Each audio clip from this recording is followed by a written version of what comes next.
നിരവധി അന്താരാഷ്ട്ര മത്സരങ്ങളിൽ രാജ്യത്തെ വലിയ അഭിമാന തരംഗത്തിലേക്ക് ഉയർത്തിയ ക്രിക്കറ്റ് താരം ആർ അശ്വിൻ രാജ്യാന്തര ക്രിക്കറ്റിൽ നിന്ന് വിരമിച്ചു.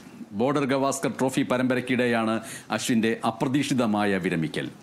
അനിൽ കുംബ്ലെയ്ക്ക് ശേഷം ഇന്ത്യക്ക് വേണ്ടി ഏറ്റവും കൂടുതൽ വിക്കറ്റ് നേടുന്ന താരമാണ് അശ്വിൻ. ടെസ്റ്റ്, ഏകദിനം, T20 മത്സരങ്ങളിലൊക്കെയായി ആകെ 765 വിക്കറ്റുകളാണ് അശ്വിൻ സ്വന്തമാക്കിയത്. 2011 നവംബർ 6 വെസ്റ്റ് ഇൻഡീസിനെതിരെ ടെസ്റ്റിൽ അദ്ദേഹം അരങ്ങേറ്റം കുറിച്ചു. 2010 ജൂൺ 5 ശ്രീലങ്കയ്ക്കെതിരെ ഏകദിന ക്രിക്കറ്റിൽ അരങ്ങേറി. 6 ടെസ്റ്റ് സെഞ്ചുറികളും 14 അർദ്ധ സെഞ്ചുറികളും നേടിയിട്ടുള്ള ആർ അശ്വിൻ്റെ ഈ വിരമിക്കൽ വളരെയധികം പ്രാധാന്യത്തോടു കൂടിയാണ് സാമൂഹ്യ മാധ്യമങ്ങളിൽ ചർച്ച ചെയ്യപ്പെടുന്നത്.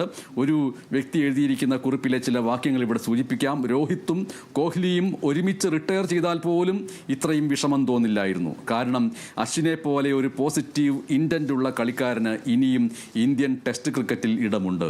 ഇന്ത്യയിൽ വെച്ച് നടക്കുന്ന ടെസ്റ്റ് മത്സരങ്ങളിൽ അശ്വിൻ ഒരു വലിയ ഘടകം തന്നെയാണ്. അങ്ങനെ പെട്ടെന്ന് കളി നിർത്തി പോകേണ്ട ആളല്ല.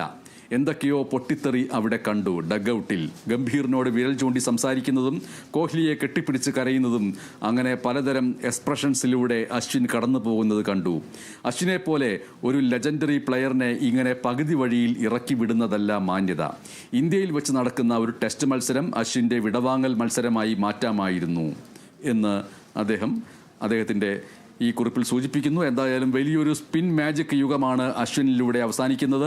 500-അധികം വിക്കറ്റുകൾ, ഏറ്റവും മികച്ച ആവറേജ്, സ്ട്രൈക്ക് റേറ്റ് തുടങ്ങി ടെസ്റ്റ് ക്രിക്കറ്റ് ബൗളിങ്ങിൽ വലിയ ഒരു ആൾരൂപമായിരുന്നു അശ്വിൻ എന്ന് സൂചിപ്പിക്കുന്നു ഈ കുറിപ്പിൽ.